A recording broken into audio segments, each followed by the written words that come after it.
आपने कभी सोचा है हम जिस समाज में रहते हैं वो वास्तव में क्या है? क्या केवल लोगों का एक समूह ही समाज कहलाता है या इसके पीछे कुछ और भी है? आज के इस वीडियो में हम समाज का अर्थ, परिभाषाएं, उसके आधार तथा महत्वपूर्ण विशेषताओं को सरल भाषा में समझेंगे। मनुष्य एक सामाजिक प्राणी है, वह अकेले नहीं रह सकता, बल्कि अपने जीवन की आवश्यकताओं की पूर्ति के लिए अन्य लोगों के साथ संबंध स्थापित करता है। इन संबंधों, अंतःक्रिया और सहयोग के आधार पर समाज का निर्माण होता है। समाज शास्त्र में समाज को अध्ययन की मूल इकाई माना जाता है। अब आगे देखते हैं इसका अर्थ। समाज जो है वो अंग्रेजी के सोसाइटी का हिंदी रूपांतरण है। सोसाइटी शब्द लैटिन भाषा के सोसियस से बना है, जिसका अर्थ है साथी, मित्र या सहयोगी। सामान्य अर्थ में देखें तो समाज व्यक्तियों का केवल समूह नहीं है, बल्कि उनके बीच स्थापित सामाजिक संबंधों, नियमों, मूल्यों, परंपरा और संस्थाओं की व्यवस्था है। उदाहरण के लिए विद्यालय में पढ़ने वाले छात्र केवल एक समूह है, लेकिन जब वे नियमों, भूमिकाओं और पारस्परिक संबंधों के आधार पर एक दूसरे से जुड़े होते हैं, तब वह एक सामाजिक व्यवस्था का रूप ले लेते हैं। अब आगे देखते हैं इसकी परिभाषाएं। मैकावियर और पेज के अनुसार, मैकावियर और पेज ने कहा है कि समाज रीतियों, कार्य प्रणालियों, अधिकारों, पारस्परिक सहयोग, समूहों, सामाजिक नियंत्रणों तथा स्वतंत्रताओं की एक संगठित व्यवस्था है। इस परिभाषा में क्या क्या आ गया है कि समाज केवल लोगों का समूह नहीं, बल्कि लोगों के बीच स्थापित विभिन्न सामाजिक संबंधों और व्यवस्थाओं का जाल है। रीतियां रीतियां वे परंपराएं और व्यवहार है जिन्हें समाज के लोग लंबे समय से अपनाते आ रहे हैं। उदाहरण के लिए विवाह संस्कार, त्योहार मनाने की परंपरा, बड़ों का सम्मान करना। कार्य प्रणालियां, समाज में विभिन्न कार्यों को करने के लिए कुछ निश्चित तरीके और नियम होते हैं। उदाहरण के लिए विद्यालय में प्रवेश की प्रक्रिया, चुनाव की प्रक्रिया। अधिकार, समाज अपने सदस्यों को कुछ अधिकार प्रदान करता है। उदाहरण के लिए शिक्षा का अधिकार, मतदान का अधिकार। पारस्परिक सहयोग, समाज के सदस्य एक दूसरे की सहायता करते हैं और मिलकर कार्य करते हैं। उदाहरण के लिए परिवार के सदस्य एक दूसरे की मदद करते हैं। किसान और व्यापारी एक दूसरे पर निर्भर रहते हैं। समूह, समाज विभिन्न प्रकार के समूहों से मिलकर बना होता है। उदाहरण के लिए परिवार, विद्यालय, मित्र समूह। सामाजिक नियंत्रण, समाज अपने सदस्यों के व्यवहार को नियंत्रित करने के लिए नियम कानून बनाता है। उदाहरण के लिए कानून का पालन करना, सामाजिक मर्यादाओं का सम्मान करना। स्वतंत्रता, समाज व्यक्तियों को अपनी प्रतिभा और व्यक्तित्व के विकास के लिए स्वतंत्रता भी देता है। उदाहरण के लिए शिक्षा प्राप्त करने, व्यवसाय चुनने और अपने विचार व्यक्त करने की स्वतंत्रता। भाषा है गिडिंग्स के अनुसार, समाज स्वयं एक संघ है, एक संगठन तथा औपचारिक संबंधों का योग है, जिसमें सहयोग करने वाले व्यक्ति परस्पर संबंध होते हैं। इन्होंने क्या कहा कि समाज सहयोग, संगठन और संबंधों की व्यवस्था पर आधारित होता है। गिडिंग्स के अनुसार समाज केवल व्यक्तियों का समूह नहीं, बल्कि व्यक्तियों के बीच स्थापित संगठित संबंधों, सहयोग और पारस्परिक संपर्कों का व्यवस्थित रूप है। जब लोग एक दूसरे के साथ मिलते हैं, सहयोग करते हैं और सामाजिक नियमों का पालन करते हैं, तब समाज का निर्माण होता है। उदाहरण के लिए एक विद्यालय में शिक्षक, छात्र, प्रधानाचार्य और कर्मचारी सभी आपस में विभिन्न संबंधों से जुड़े होते हैं और मिलकर कार्य करते हैं। यह संगठित व्यवस्था समाज की अवधारणा को स्पष्ट करती है। अब आगे देखते हैं मैकावियर और पेज के अनुसार समाज के प्रमुख आधार। मैकावियर और पेज ने समाज को केवल व्यक्तियों का समूह नहीं माना, बल्कि सामाजिक संबंधों की एक जटिल व्यवस्था बताया। उनके अनुसार समाज निम्नलिखित आधारों पर टिका हुआ है। रीतियां समाज में स्वीकृत व्यवहार के पारंपरिक तरीके हैं, जिनका पालन लोग पीढ़ी दर पीढ़ी करते हैं। उदाहरण के लिए विवाह संस्कार, त्योहार मनाने की परंपरा। इसका क्या महत्व है? रीतियां सामाजिक जीवन में स्थिरता और एकरूपता बनाए रखती है। कार्यप्रणालियां वे निश्चित तरीके जिनके माध्यम से समाज की विभिन्न संस्थाएं कार्य करती है। उदाहरण के लिए विद्यालयों में प्रवेश की प्रक्रिया, न्यायालय की कार्यवाही, चुनाव की प्रक्रिया। इससे सामाजिक कार्य व्यवस्थित और सुचारू रूप से चलते हैं। प्रभुत्व या अधिकार, समाज में व्यवस्था बनाए रखने के लिए कुछ व्यक्तियों या संस्थाओं को अधिकार प्राप्त होते हैं। उदाहरण के लिए माता पिता का बच्चों पर अधिकार, प्रधानाचार्य का विद्यालय पर अधिकार, सरकार का नागरिकों पर अधिकार। इससे क्या होगा? अधिकार समाज में अनुशासन और नियंत्रण स्थापित करता है। अगला है परस्पर सहयोग। मनुष्य अपनी आवश्यकताओं की पूर्ति अकेले नहीं कर सकता है, इसलिए वह दूसरों के साथ सहयोग करता है। उदाहरण के लिए परिवार के सदस्य एक दूसरे की सहायता करते हैं, किसान और व्यापारी परस्पर सहयोग करते हैं।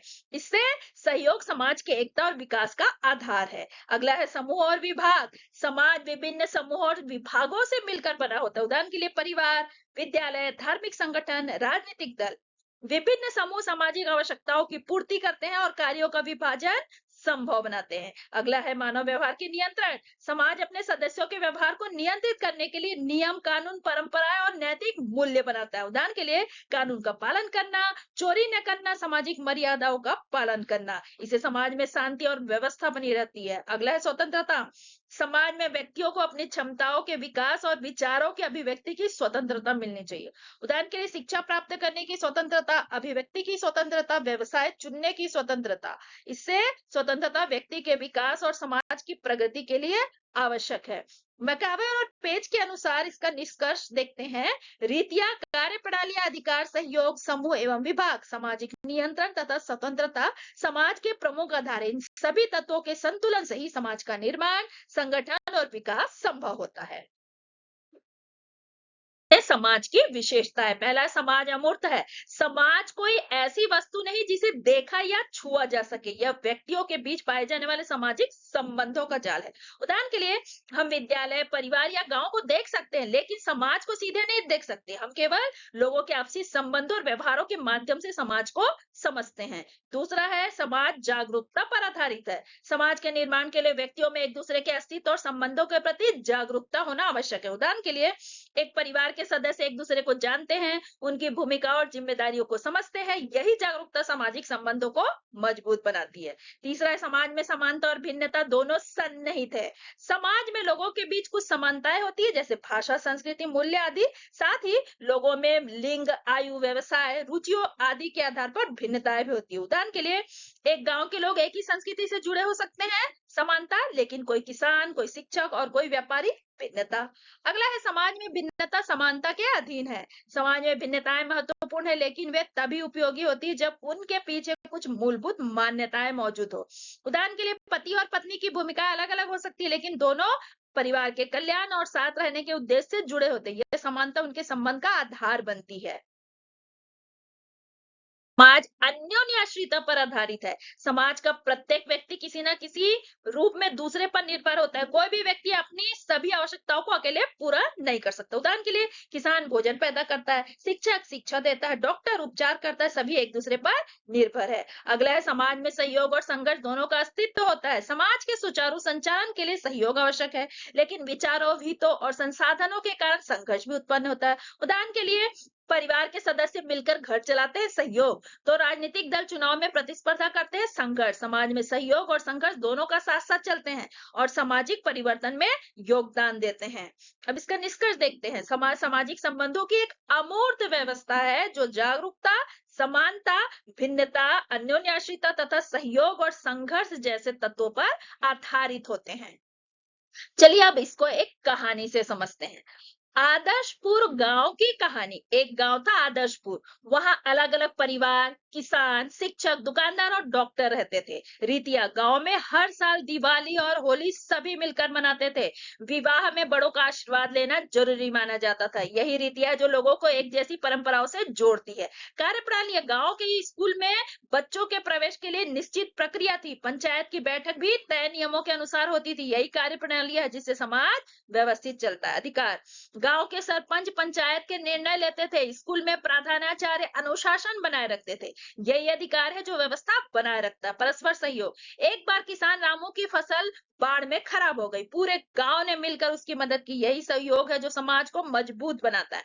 समूह और विभाग, गांव में परिवार, स्कूल, महिला मंडल, किसान समिति और युवा क्लब जैसे कई समूह थे। यही समूह और विभाग है जो अलग अलग कार्य करते हैं।